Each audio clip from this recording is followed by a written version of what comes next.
6 months of this year, I went from this to this. There's about 50 pounds in between these photos, and truthfully, since the last photo I took, I lost about 10 more pounds after that. Now, I usually don't shy away from most conversations. I tend to not like talking about my body, whether it's in a good way or a bad way, but I started this channel to get out of my comfort zone, and I will continue to do that no matter how painful the conversation is, so let's talk about the weight. My relationship with food and my body has always been flawed. Food was never given, it was always earned. Whether it was like, oh, go to another store without throwing a tantrum. If you get a good grade on this test, then you could eat whatever you want. Now, I don't know about you guys, but I grew up in a house full of like diet food. So being told that I could eat whatever I want was music to my ears. Food became a bargaining chip in my life, literally and figuratively, and that trickled down into my teens. If I work out, then I could have a slice of pizza. If I didn't work out, then I don't deserve food at all. I constantly had to justify what I was eating and why I was eating it. But then I went from one extreme to another. I went from not eating to overeating or binging my food all the time. I found any excuse to binge. If I was having a bad day, I would reward myself with the binge. If I was having a good day, then I deserved a binge. And if I was having a normal day, I would still binge. I was in my senior year of college. At that point, I had finished my research program and I was completely burnt out. I had nothing to give, but I still had responsibilities like finishing my degree and being a mentor for young researchers. Truthfully, I've always been the person who was able to push through and persevere. That was never something I ever struggled with. But at the time, I was probably at the lowest point in my life. And truthfully, how crappy I felt needed to be reflected somewhere else. And that's when food came in. I wanted my pain and disgust for myself to be physical, because when that is physical, then it makes you feel like you have a reason to feel that way. It's hard to explain how you feel to people when they don't see it. And it's hard for you to understand why you feel when you don't see it. So you do anything in your power, or at least I did, to create a physical reason to hate myself. So I ate and I ate and I ate until I got so full that my body would actually stop me from eating. After a while, I looked and presented myself in a way that gave me a reason to hate myself. By the end of college, which for me was only 3 years, I had gained 90 pounds. Yes, 90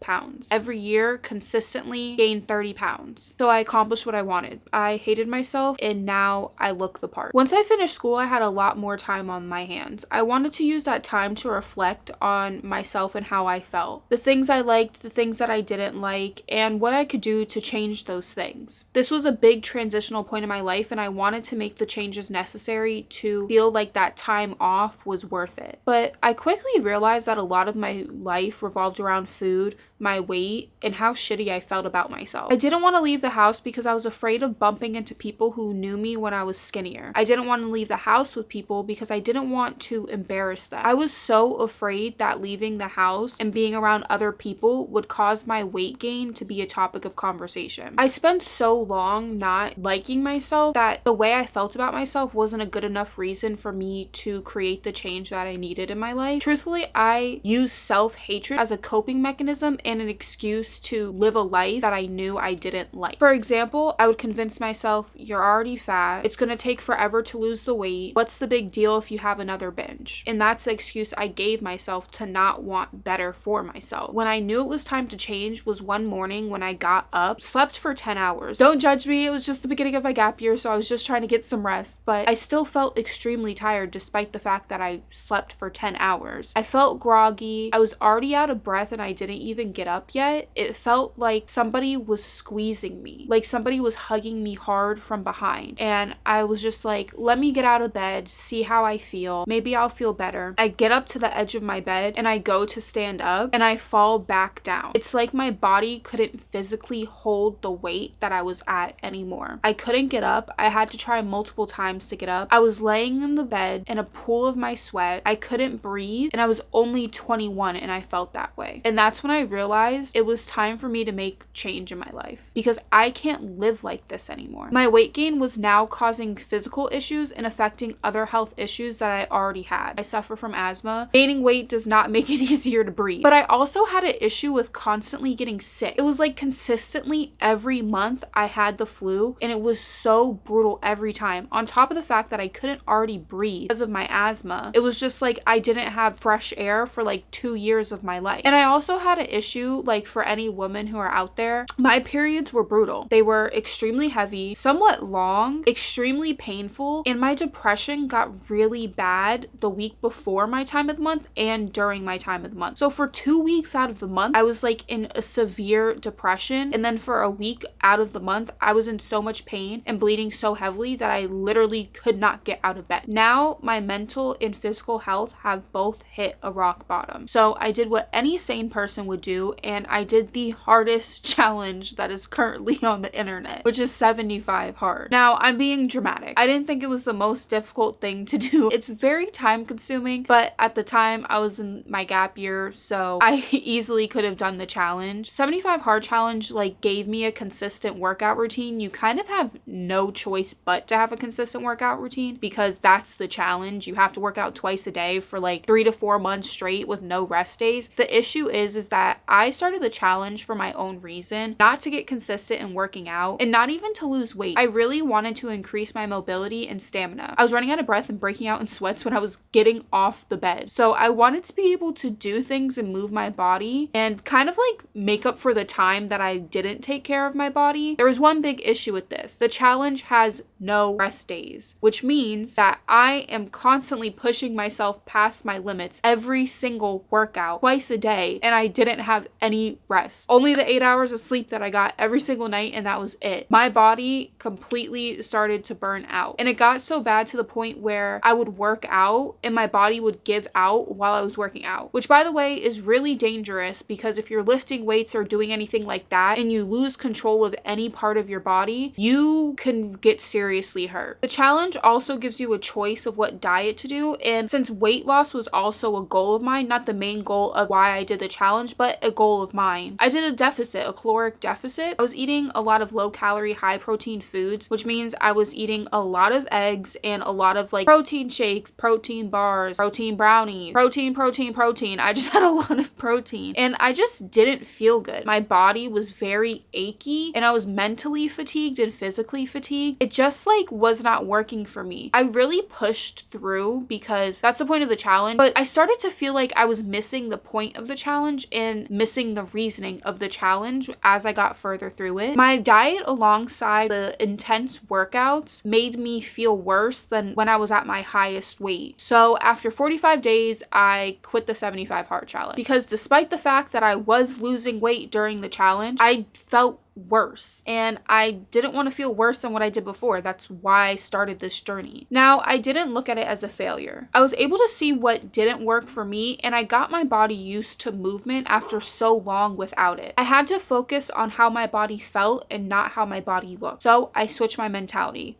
And switching my mentality changed the way I approached my weight loss. I realized it didn't matter how much weight I lost or how I physically looked, I was always going to find something wrong with myself. Because mentally, I felt like shit. Mentally, I hated myself. I could have the dream body that I've always wanted, have everything perfect going on in my life. I wasn't ready to receive that because I was mentally in such a bad place. That's why it's really important to realize that you may not be ready for the change that you need in your life, and that's why it's not coming to you. And that was a hard lesson for me to learn after going a whole year of trying to lose weight and losing weight but barely doing it, and then randomly in 6 months I lose 50 pounds. I realized that mentally I was not in the place to actually lose weight and have my dream body because I was focused on all the wrong things. I was focused on external things when I should have been focused on me personally and how I felt. It was time for me to dig deeper at this point. I stopped hating myself into weight loss. I talked to myself with kindness and gave myself grace at this time. As long as I was doing what I needed to do every single day, there was no reason for me to be rude to myself. Very demure. the first thing that I wanted to focus on was food. How does food make me feel? This step was honestly the hardest and most necessary step, and truthfully, it felt like the most painfully long step. At the time, my food noise was really bad. Food was constantly on my mind. I was thinking about my next meal while I was eating a meal. I was thinking about food when I was going to sleep. Was actually thinking about food while I was doing other tasks. It became such a big part of my life. The food noise accompanied with my emotional eating was just the straw that broke the camel's back. It was so brutal. At that point, it didn't even matter what I ate, because no matter how healthy it was, it could be the healthiest thing on this planet, I was going to eat too much of it and eat past the point of being full and stretch out my stomach. So I really needed to work on what can I do to prevent my food noise, or at least lessen it. One of the biggest changes that I made was actually a big change for like womanhood. I switched my birth control method. I was on the combination pill. I really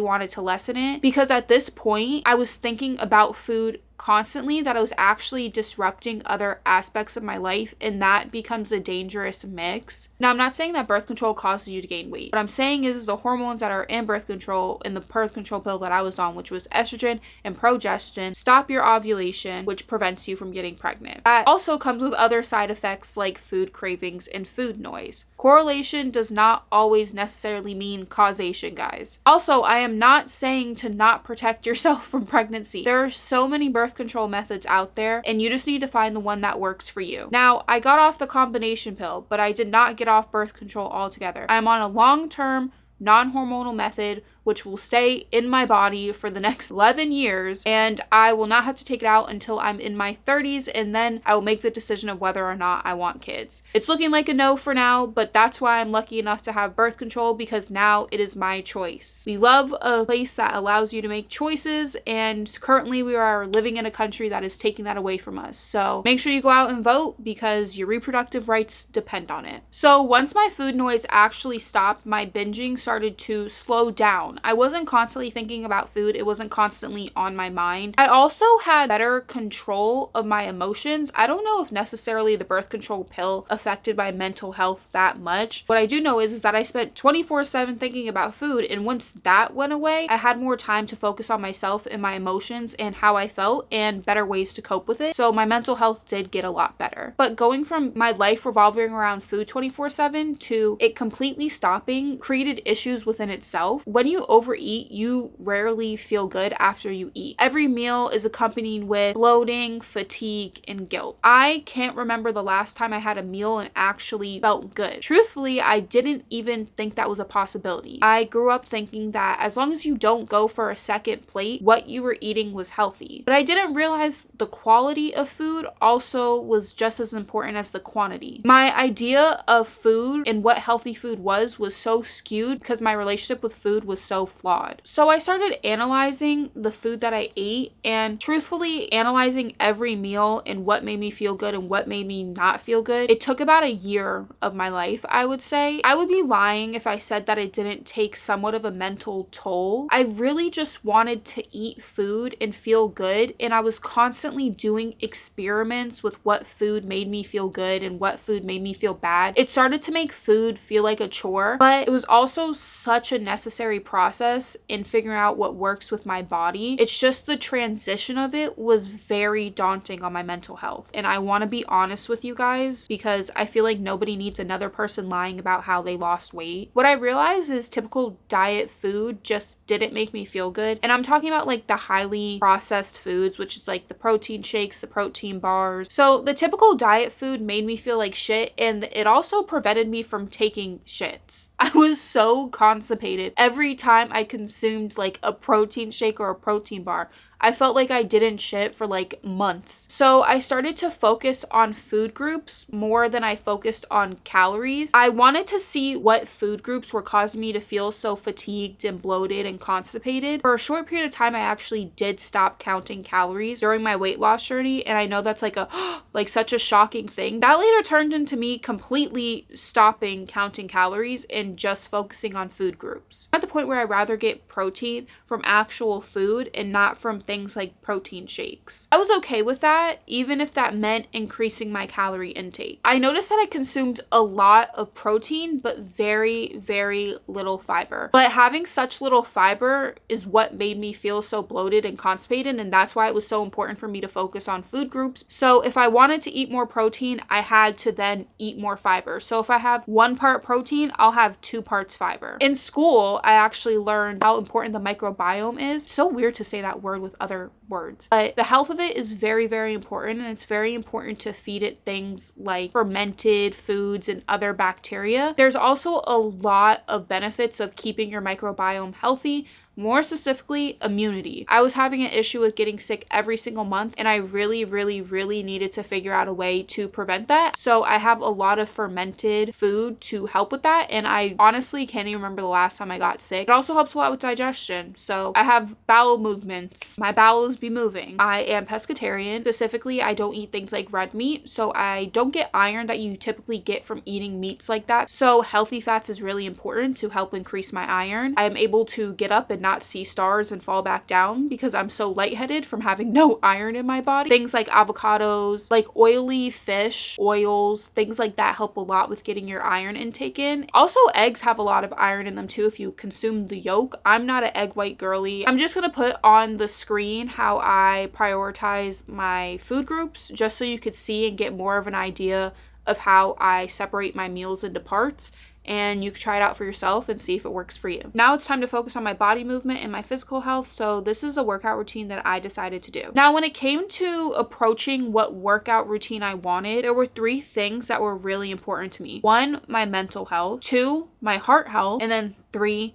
my physical health and my body mobility. So from the mental health portion, I really wanted to focus on what made me mentally feel good. This didn't necessarily have to be such a physically taxing workout. It just needed to be something that helped me a lot mentally. I decided to do yoga. Yoga has been able to tap into my emotions in ways that years of therapy has not been able to do. Even my first yoga class, I started bawling crying during Shavasana. And yes, it's just as embarrassing as you would think. But truthfully, I could say I wouldn't have ever been able to move forward and make the change needed in my life, and to even make the change needed to make this video and explain this to you guys, if it wasn't for yoga. I'm a more experienced yogi, so I do a harder variation of yoga. So despite the fact that I said it doesn't have to be physically taxing, now the yoga that I do is actually physically taxing. It's a way faster flow, and I do it in a 100-degree room. But just know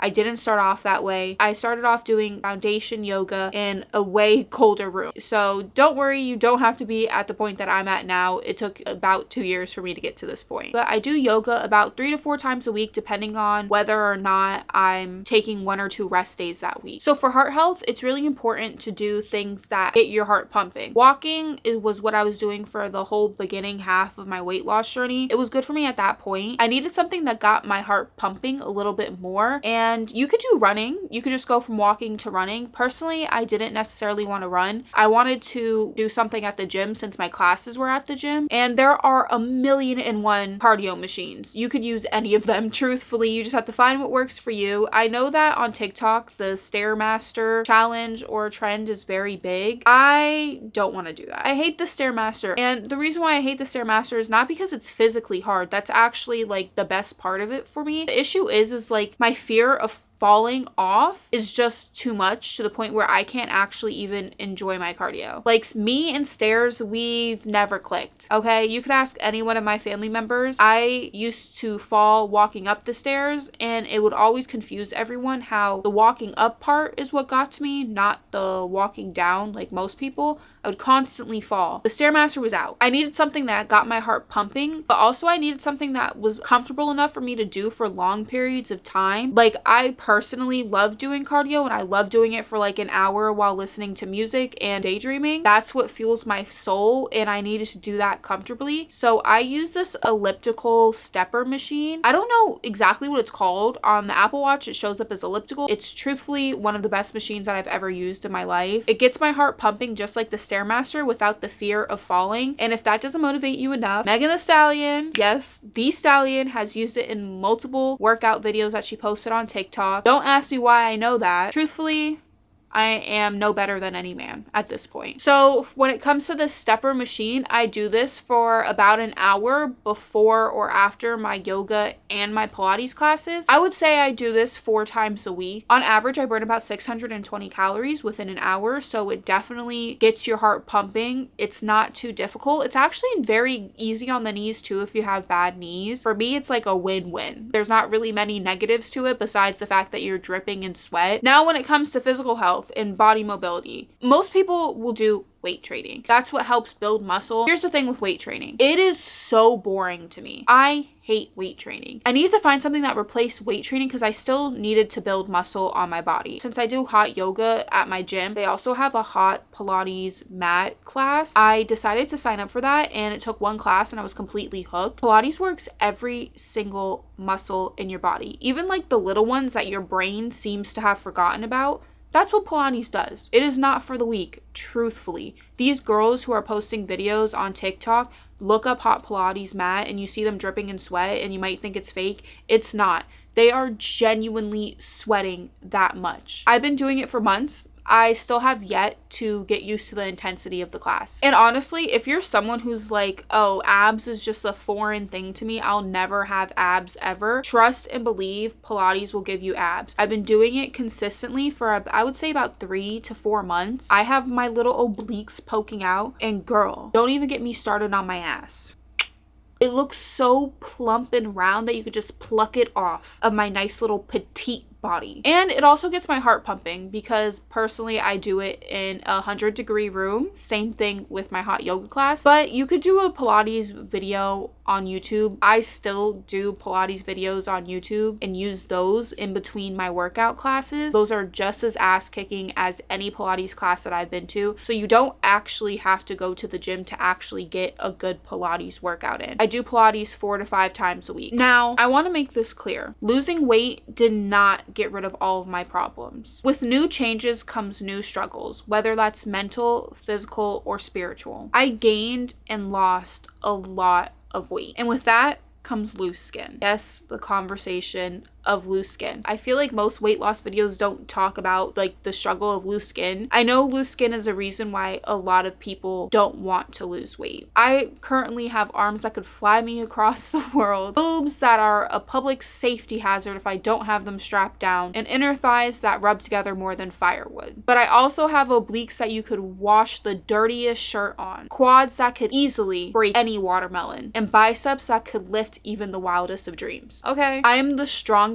and healthiest I have ever been, and I choose to focus on that than to focus on what people would consider to be my flaws. You know, I also struggled a lot with the attention that I got when I lost weight. If you're wondering, oh, I gained weight, why are people being mean to me? Is it in my head? It's not in your head. The bigger you are, the worse you're treated. It's just what happens. I went from people not holding the door for me, cutting me off on the sidewalk, and not even saying hi to me in a room after they said hi to everybody else in the room, to people looking at me while they talked to me. Every door was held. I haven't touched a door handle in I don't know how long. It was a very weird feeling and a very weird adjustment. It's a weird change, but it was also a change that pisses you off. I know that I was pissed off. Someone's weight should never dictate how you treat them. No matter what size anybody is, they will always be human first, and I think you should treat them as such. Also, a big issue that I went through, when you lose weight, all people want to talk about is the fact that you lost weight. Same when you gain weight, especially if it's a significant amount of weight. Weight loss does not always mean something good, and weight gain does not always mean something bad. Regardless, I wish some people were a little bit more hesitant to talk about people's bodies. Like, instead of saying that I lost a whole bunch of weight, why don't you say that I look happier or healthier? Please don't acknowledge just people's physical changes. I also struggle a lot with what I see in the mirror. Even to this day, when I look in the mirror, I still see the old version of myself. Despite my clothes fitting differently, and despite me seeing the muscles that I built on my body, it's a weird thing. I know my body's different, it's just I'm not able to comprehend it, and there's nothing wrong with who I was before. Who I was before